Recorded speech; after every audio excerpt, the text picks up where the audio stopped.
I ain't got a laptop, man. Hey, Bam, we'll get started with Ira Winterman. Bam, this is in many ways very similar to yesterday's game in Phoenix. You guys looked very good early, very good in the first quarter, had a lead, and then it sort of went downhill and the other way from there. What stops after these first quarters that creates such a dramatically different final 36 minutes?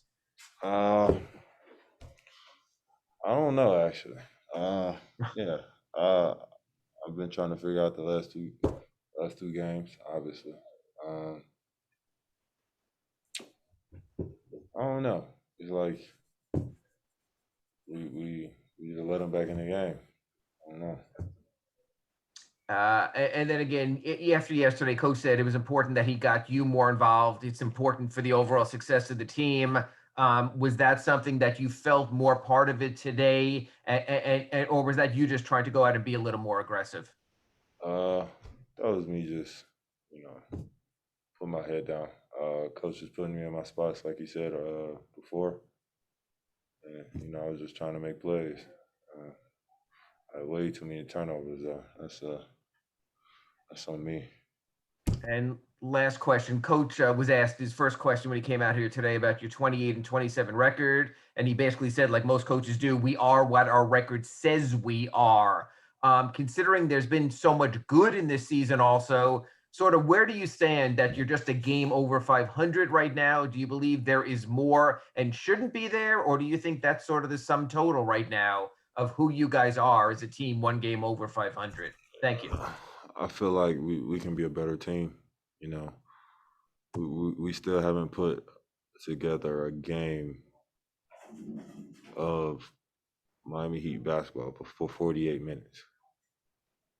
And Thank you. I feel like when we start doing that, that's when we'll start, adding these wins up and getting further and further away from 500. Next, we'll go to Cooper Moorhead. For the most part, the defense has been this team's strong suit all year, and it's been fairly consistent. But sprinkled throughout the season, there have been these, highly efficient games from the other teams. Other than them just hitting a ton of threes, is there anything you can put your finger on that when the other team is kind of going off like that it's the same thing in all those games, or has it been something different by the matchup? I don't know, man. If you watch the whole NBA, it was like that the whole year. So, we got to do a better job preventing those type of games. Next, we'll go with Joe with Heat.com. Hey, Bam, you and Trevor have shown good chemistry with each other. How's that process been getting acclimated to each other's games on the court? Real easy. One, because I hang with TA off the court. So, I get to pick his brain and I understand where his spots is on the court. And then two, just down-to-earth dude. And he listens when I got something to say. Whenever he got something to say, I listen. So we kind of just feed off of each other whenever we see something on the court. Thank you. Next, we'll go to Brady Hawk. Hey, Ben. When looking at Gabe and Max tonight, what does it say about them to immediately produce in their own ways whenever they get an opportunity? And how much of a spark do you think they can be down the line whenever spots open up like they did tonight? They can be tremendous for her. Obviously, Vincent's one of my best friends on the team. So I'm always biased towards Vincent. But his work ethic, their work ethic, and how they carry themselves.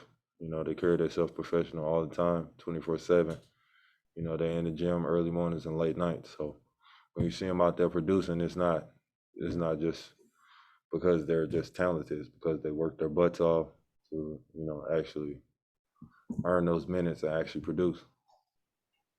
All right, Bam, that's it. Thank you. Black Lives Matter, people.